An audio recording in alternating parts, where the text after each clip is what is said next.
Hello friends, आप सभी लोगों का स्वागत है आपके अपने YouTube channel math classes with Javed sir में।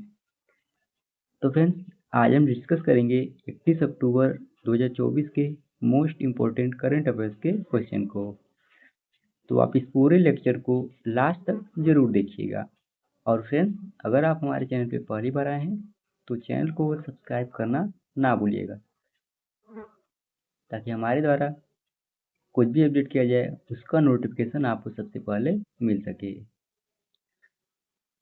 और फ्रेंड्स, इस वीडियो का पीडीएफ आपको हमारे टेलीग्राम चैनल पे मिल जाएगा, जिसका लिंक वीडियो के डिस्क्रिप्शन में दिया गया है। वहाँ से आप इसे इजीली डाउनलोड कर सकते हैं। तो चलिए आज के सेशन को करते हैं स्टार्ट।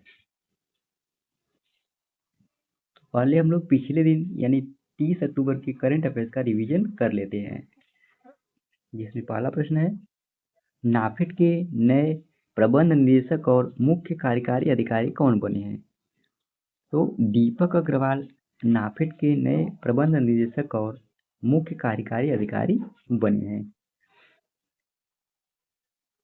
अगला रिवीजन क्वेश्चन है, बरडा वन्यजीव अभयारण्य का उद्घाटन किस राज्य में किया गया?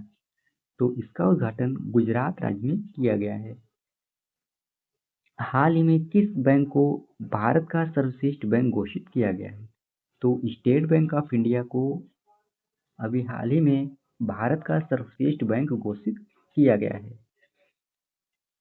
विश्व न्याय परियोजना कानून के शासन सूचकांक 2023 में भारत किस स्थान पर है? तो भारत 79वें स्थान पर है। अगला रिवीजन क्वेश्चन है, हाल ही में किस केंद्रीय मंत्री ने नई दिल्ली में महामारी निधि परियोजना का शुभारंभ किया है? तो श्री राजीव रंजन सिंह ने नई दिल्ली में महामारी निधि परियोजना का शुभारंभ किया है। और किस राज्य में विशेष शिक्षा जोन बनाए जाने की घोषणा की है? तो उत्तर प्रदेश सरकार ने राज्य में विशेष शिक्षा जोन बनाए जाने की घोषणा अभी हाल ही में की है।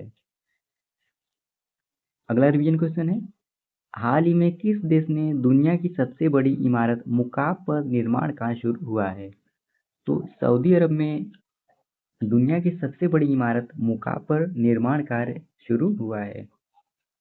और भारतीय पहलवान चिराग चिक्कारा ने अंडर 23 कुश्ती विश्व चैंपियनशिप 2024 में कौन सा पदक जीता है? तो इन्होंने स्वर्ण पदक जीता है। और आईसीसी इमर्जिंग एशिया कप 2024 का खिताब किसने जीता है?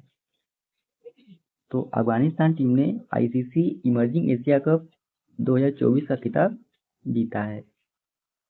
और हाल ही में देखभाल और सहायता का अंतर्राष्ट्रीय दिवस 2024 कब मनाया गया है? तो अभी हाल ही में 29 अक्टूबर को देखभाल और सहायता का अंतर्राष्ट्रीय दिवस मनाया गया है। अब चलिए हम लोग आज के सेशन को कवर कर लेते हैं, जिसमें पहला प्रश्न है, भारतीय विमानपत्तन प्राधिकरण के अध्यक्ष कौन बने हैं? तो इसका सही विकल्प हो जाएगा ए, यानी विपिन कुमार भारतीय विमानपत्तन प्राधिकरण के नए अध्यक्ष बने हैं। आइए डिटेल में जान लेते हैं फिर। विपिन कुमार भारतीय विमानपत्तन प्राधिकरण के अध्यक्ष नियुक्त किए गए हैं।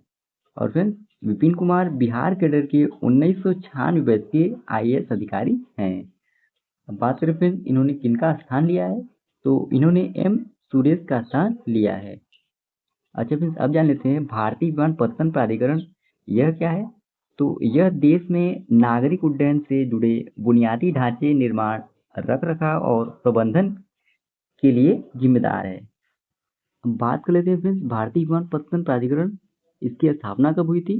तो 1 अप्रैल सन 1995 ईस्वी में भारतीय विमानपत्तन प्राधिकरण की स्थापना हुई थी। और इसके वर्तमान अध्यक्ष कौन है? तो विपिन कुमार है, और इसका मुख्यालय नई दिल्ली में स्थित है। अच्छा फ्रेंड्स, हम लोग हाल ही में हुए नियुक्तियों को भी देख लेते हैं। तो अमिताभ चौधरी एक्सिस बैंक के एमडी और सीईओ नियुक्त हुए हैं। और दीपक अग्रवाल नाफेड के प्रबंध निदेशक बने हैं। और डॉक्टर नीना मल्होत्रा को स्वीडन में राजदूत नियुक्त किया गया है। और न्यायमूर्ति संजीव खन्ना भारत के 51 नंबर के मुख्य न्यायाधीश नियुक्त हुए हैं और विक्रम देवदत्त इन्हें कोयला मंत्रालय का सचिव बनाया गया है। ओके फ्रेंड्स, अगला प्रश्न है भारती एयरटेल का एमडी और सीईओ किसे नियुक्त किया गया है? तो इसका सही विकल्प हो जाएगा सी, यानी शाश्वत शर्मा को भारती एयरटेल का एमडी और सीईओ नियुक्त किया गया है। आइए डिटेल में जान लेते हैं। एयरटेल के नए प्रबंध निदेशक और मुख्य कार्यकारी अधिकारी के रूप में शाश्वत शर्मा को नियुक्त किया गया है। अब बात कर लेते हैं फ्रेंड्स, शाश्वत शर्मा कब से अपना पदभार ग्रहण करेंगे? तो शाश्वत शर्मा 1 जनवरी सन 2026 से अपना पदभार ग्रहण करेंगे और फ्रेंड्स इन्होंने गोपाल विट्ठल का जगह लिया है और गोपाल विट्ठल जनवरी 2026 से कार्यकारी उपाध्यक्ष बनेंगे। अब बात करते हैं फिर भारतीय एयरटेल इसको कब स्थापित किया गया था? तो 7 जुलाई 1995 ईस्वी में भारतीय एयरटेल को स्थापित किया गया था और इसके संस्थापक कौन थे? तो सुनील भारती मित्तल इसके संस्थापक थे और इसका मुख्यालय कहाँ स्थित है? तो नई दिल्ली में इसका मुख्यालय स्थित है। अगला प्रश्न है बैलोन डी और पुरस्कार 2024 किसने जीता है? तो इसका सही विकल्प हो जाएगा डी, यानी रोड्रिगो हर्नांडेज ने बैलोन डी और पुरस्कार 2024 जीता है। आइए डिटेल में जानते हैं।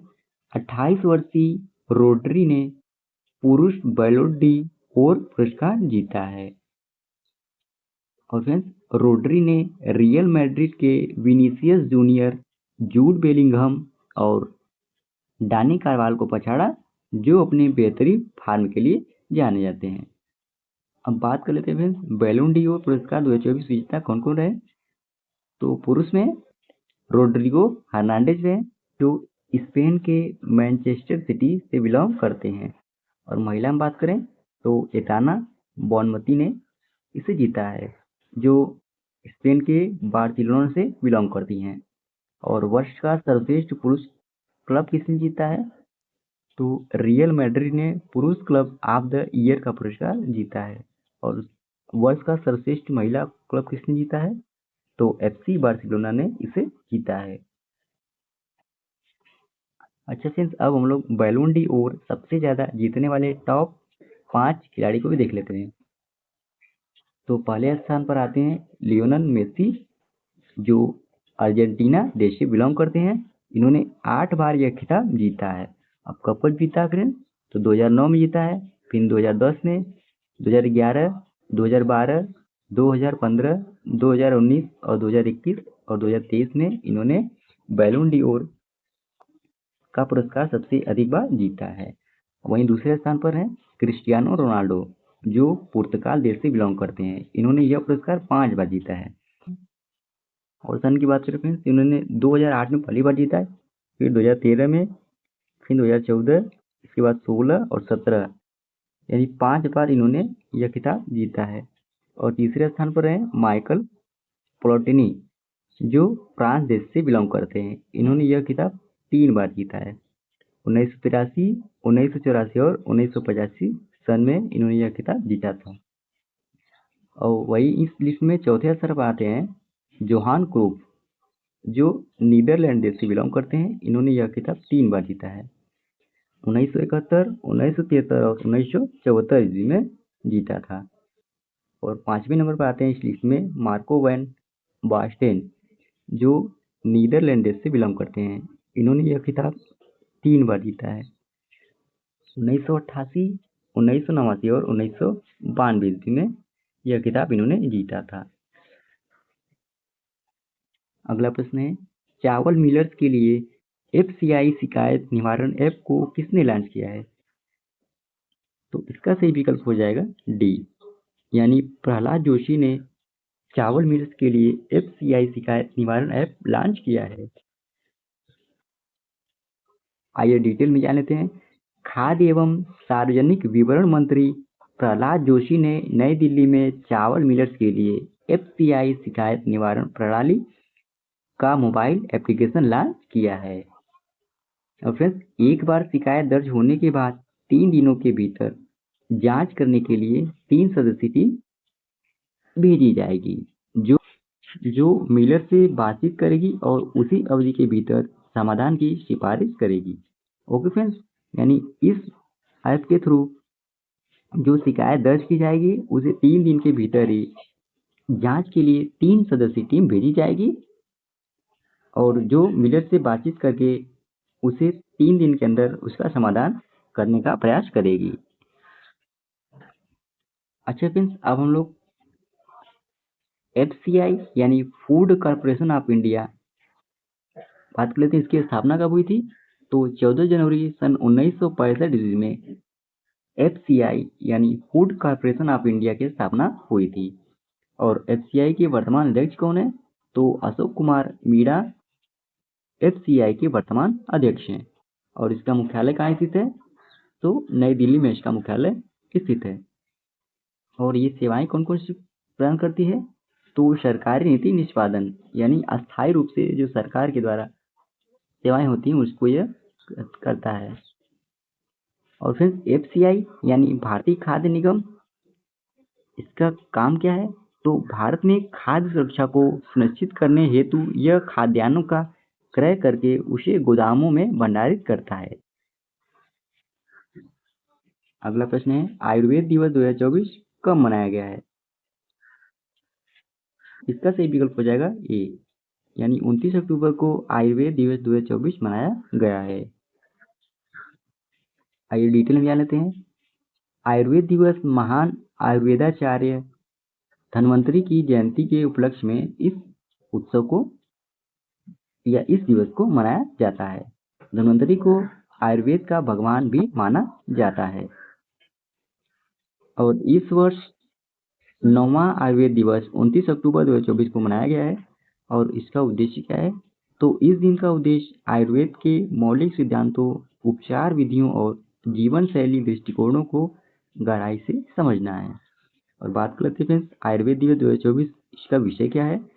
तो वैश्विक स्वास्थ्य के लिए आयुर्वेद नवाचार, यह आयुर्वेद दिवस 2024 का विषय है। बात कर लेते हैं इसकी स्थापना कब हुई थी? तो आयुर्वेद दिवस की स्थापना सन 2016 ईस्वी में की गई थी। अगला प्रश्न है, भारतीय तटरक्षक बल द्वारा लॉन्च किए गए 2 स्वदेशी गश्ती जहाजों के नाम क्या है? तो इसका सही विकल्प हो जाएगा सी, यानी अदम्य और अक्षर। इसे भारतीय तटरक्षक बल के द्वारा लॉन्च किया गया है।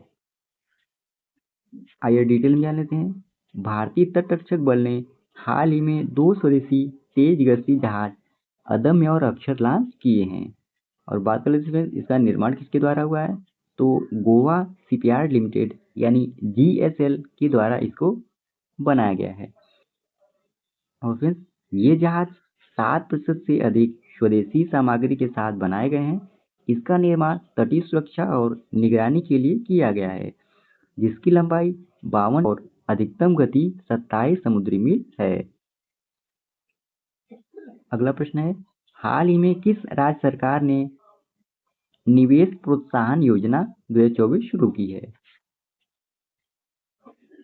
तो इसका सही विकल्प हो जाएगा सी, यानी राजस्थान सरकार ने अभी हाल ही में निवेश प्रोत्साहन योजना की शुरुआत की है। आइए डिटेल में जान लेते हैं।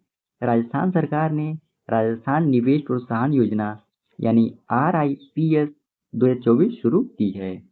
अब बात कर लेते हैं फिर RIPS इसका फुल फॉर्म क्या होता है? तो राजस्थान इन्वेस्टमेंट प्रमोशन स्कीम इसका फुल फॉर्म होता है, जिसे हिंदी में राजस्थान निवेश प्रोत्साहन योजना कहा जाता है। और फिर बात कर लेते हैं इस पहल का उद्देश्य क्या है? तो इस पहल का उद्देश्य विभिन्न क्षेत्रों में निजी निवेश को बढ़ावा देना है। यह पिछले RIPS 2022 से एक महत्वपूर्ण अपग्रेड है।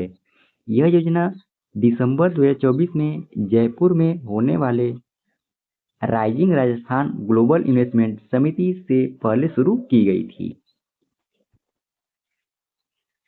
अच्छा फ्रेंड्स, अब हम लोग RIPS 2024 की मुख्य विशेषताएं को भी देख लेते हैं। तो वित्तीय प्रोत्साहन, जिसमें RIPS योजना के अंतर्गत पात्र निवेशकों को पूंजी अनुदान, ब्याज अनुदान, GST का अनुदान और ड्यूटी से छूट जैसी तमाम सुविधाएं दी जाती है।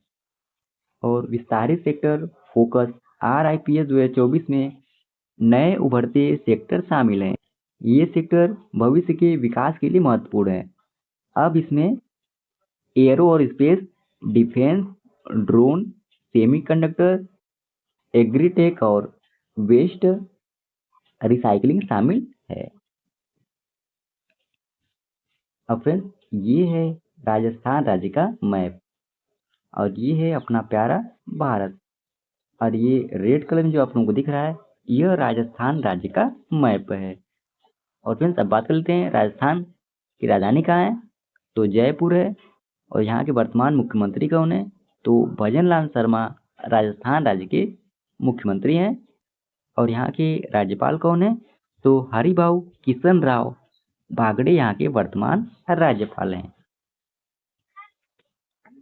अगला प्रश्न है, जापान पैरा बैडमिंटन इंटरनेशनल 2024 में भारत ने कुल कितने मेडल जीते हैं? तो इसका सही विकल्प हो जाएगा बी, यानी भारत ने कुल 24 मेडल जीते हैं। आइए डिटेल जान लेते हैं। जापान पैरा बैडमिंटन इंटरनेशनल 2024 में भारत ने कुल 24 मेडल जीते हैं। और फिर 24 पदकों में 6 स्वर्ण, 9 रजत और 9 कांस्य पदक शामिल है। और फ्रेंड्स, आप लोग ये भी जानते रहिए, शिवराजन शोलाई मलाई ने 2 स्वर्ण पदक जीते हैं।